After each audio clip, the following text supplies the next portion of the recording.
हम दलित भाइयों से कह रहे हैं कि पहचानो इन लोगों को। बीजेपी तुम्हारी दोस्त नहीं बन सकती, मोदी तुम्हारा हमदर्द नहीं बन सकता। अगर उसका नाम राकेश किशोर नहीं होता, उसका नाम असद होता। क्या करते हैं पुलिस, ಬಿಜೆಪಿ वाले?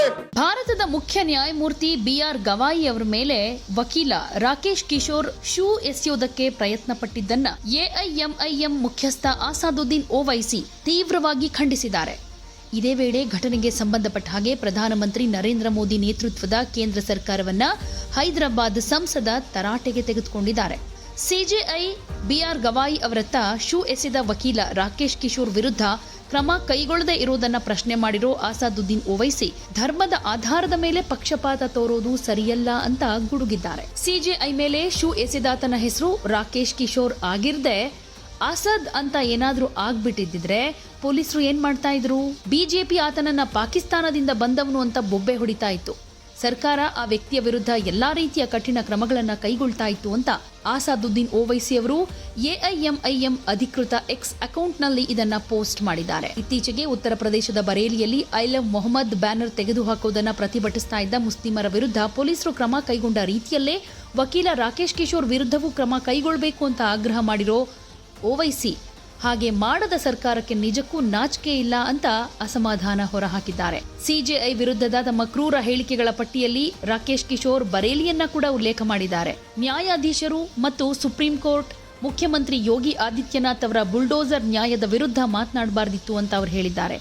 ಅಂದ್ರೆ ತಮ್ಮ ನೀತಿಗಳನ್ನ ಬೆಂಬಲಿಸೋ ಯಾರೇ ಆಗಿರ್ಲಿ ಏನೇ ಮಾಡಿದ್ರೂ ನಡೆಯುತ್ತಾ ಅಂತ ಪ್ರಶ್ನೆ ಮಾಡಿದ್ದಾರೆ. ಹೇಳಿ ಮೋದಿಜಿ, ಸಿಜೆಐ ಅವರ ಮೇಲಿನ ದಾಳಿಗೆ ನಿಮ್ಮ ಸರ್ಕಾರ ಹಾಗೆ ನಿಮ್ಮ ನೀತಿ ಜವಾಬ್ದಾರರಲ್ವಾ? ಇವರು ನಿಮ್ಮ ಸರ್ಕಾರದಿಂದ ಅಧಿಕಾರ ಪಡೆದವರಾಗಿದ್ದು ಮೋದಿ ಸರ್ಕಾರ ಮತ್ತು ಬಿಜೆಪಿ ಜನರ ಹೃದಯದಲ್ಲಿ ವಿಷ ಬೆರೆಸಿದೆ ಅಂತಾನೂ ಆಸಾದುದ್ದೀನ್ ಓವೈಸಿ ತೀವ್ರವಾಗಿ ವಾಗ್ದಾಳಿಯನ್ನ ನಡೆಸಿದ್ದಾರೆ. ಸಿಜೆಐ ಪ್ರಕರಣವನ್ನ ದಾಖಲಿಸದೇ ಇರೋದಕ್ಕೆ ನಿರ್ಧಾರ ಮಾಡಿದ್ರು ಮೋದಿ ಅವರು ಖುದ್ದಾಗಿ ಕಾನೂನು ಕ್ರಮ ಕೈಗೊಳ್ಳಬೇಕಿತ್ತು ಅಂತಾನೂ ಓವೈಸಿ ಹೇಳಿದ್ದಾರೆ.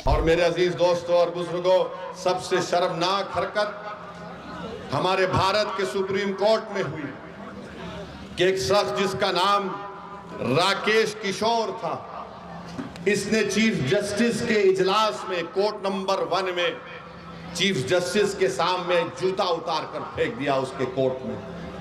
इसका नाम क्या था? राकेश किशोर. हमारे भारत की सबसे बड़ी कोर्ट सुप्रीम कोर्ट के जज जो है वो दूसरे दलित जज है.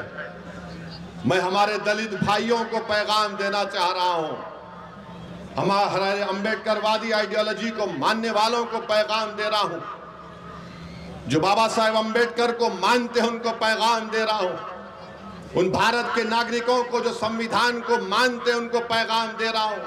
ये तारीखी सरजमीन में खड़े होकर बोल रहा हूं. चीफ जस्टिस ऑफ इंडिया के कोर्ट में एक शख्स अपना जूता उठाकर चीफ जस्टिस के कोर्ट में फेंकता है. मेरे भाई आप बताइए क्या हो रहा है? और जब उस शख्स ने नारा क्या लगाया, सुप्रीम कोर्ट के चीफ जस्टिस के इजलास में नारा क्या लगाया कि सनातन धर्म का अपमान नहीं सहेगा हिंदुस्तान. उसने नारा लगाया और अपनी जेब से उसके कागज भी निकला, उसमें लिखा था कि सनातन धर्म का अपमान नहीं सहेगा हिंदुस्तान. हम मोदी से पूछना चाह रहे हैं, मोहन भगवत से पूछना चाह रहे हैं, नीतीश कुमार से पूछना चाह रहे हैं, बताओ इस शख्स में इतनी हिम्मत कैसे आई कि वो सुप्रीम कोर्ट के चीफ जस्टिस के इजलास में जाकर जूता उठाकर भारत के दूसरे दलित चीफ जस्टिस ऑफ इंडिया की तरफ फेंके.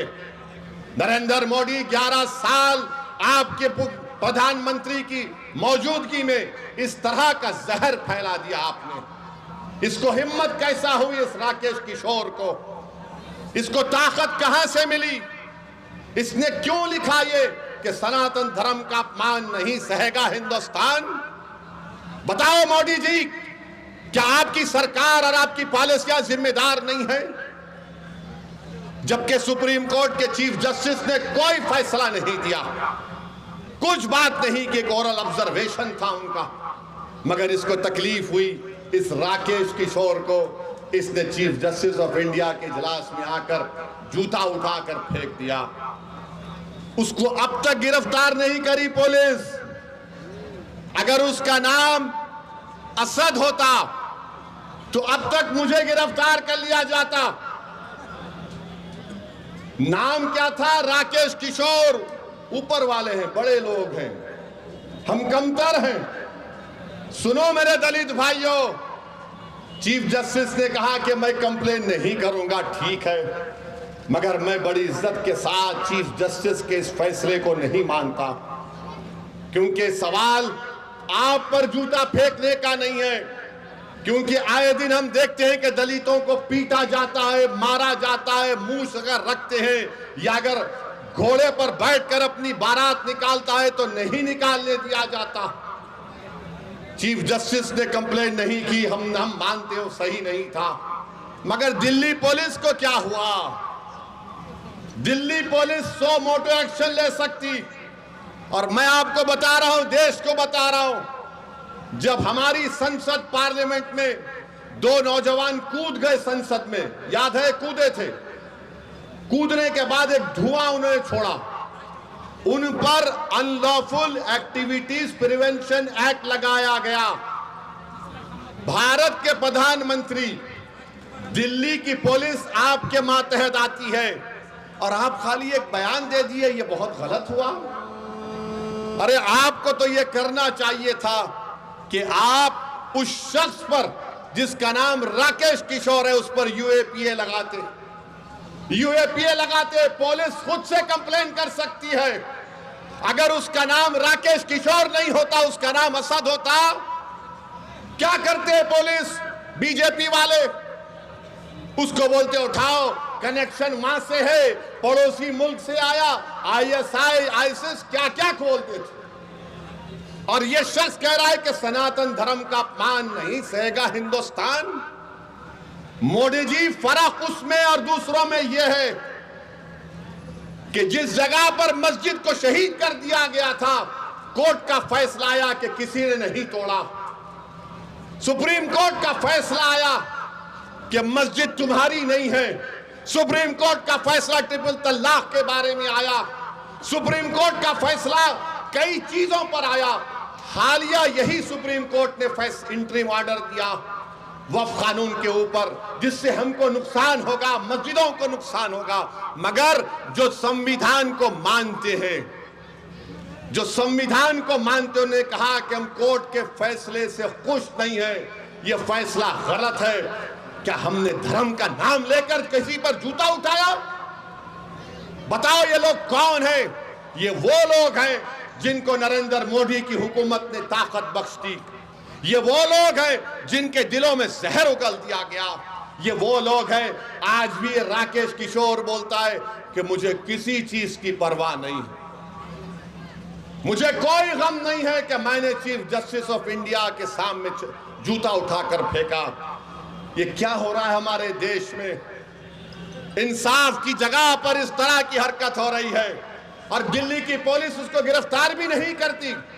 मुबारक हो तुम्हारी बहादुरी पर, मुबारक हो कि तुम खामोश बैठे हो।